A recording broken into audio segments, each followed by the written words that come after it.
उत्तर प्रदेश में प्रथम चरण का मतदान, यानी 10% उत्तर प्रदेश वोट कर लेगा उस दिन। 80 सीटें हैं, 8 सीटों पर पहले चरण में मतदान है, तो 10% हो गया।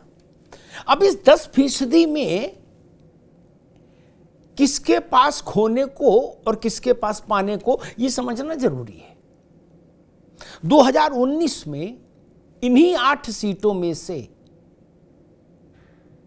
विपक्षी गठबंधन यानी मायावती, अखिलेश यादव और उस समय जयंत चौधरी के पिताजी थे अजीत सिंह, वो मिला के इस महागठबंधन ने 8 में से 5 सीटें जीती थी।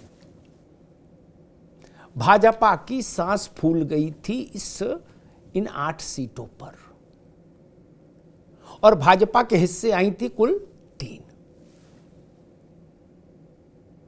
संजीव बालियान राम राम कह के जीते थे मुजफ्फरनगर से, बहुत बड़े उससे नहीं, बस राम राम कह के देहरी छू ली हो, समझ लो जीत की। वरुण गांधी ठीक ठाक जीत गए थे पीलीभीत से, इस बार वरुण का पत्ता कट गया है।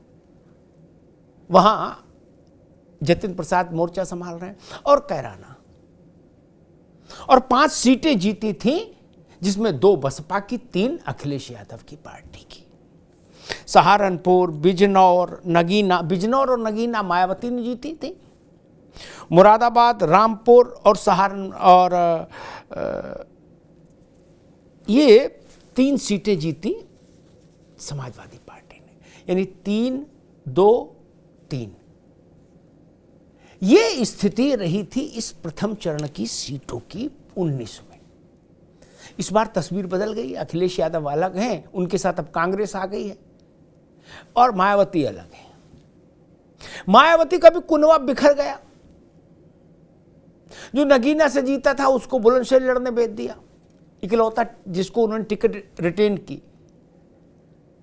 बसपा के गुजर नेता कहे जाने वाले मलूक नागर, उनका मन आज डोल गया है। उनने हाथी को जोड़ दिया और बोले चरण सिंह जी को भारत रत्न मिला है, इसलिए अब हम जयंत चौधरी के साथ जाएंगे।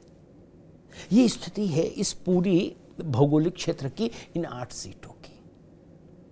तो सपा के पास खोने को है, मायावती के पास खोने को है, भाजपा के पास पाने को है।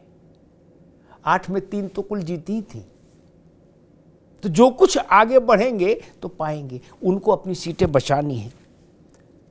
तो एक बड़ा इम्तहान, पहला इम्तहान विपक्ष का उत्तर प्रदेश में, क्योंकि ये चरण विपक्ष की ताकत वाला चरण है। इसमें विपक्षी दल अपनी ताकत कितनी बचा पाते हैं और भारतीय जनता पार्टी अपना भगवा ध्वज कितना आगे तक लहरा पाती है, इसका फैसला इसी रण क्षेत्र में हो जाएगा।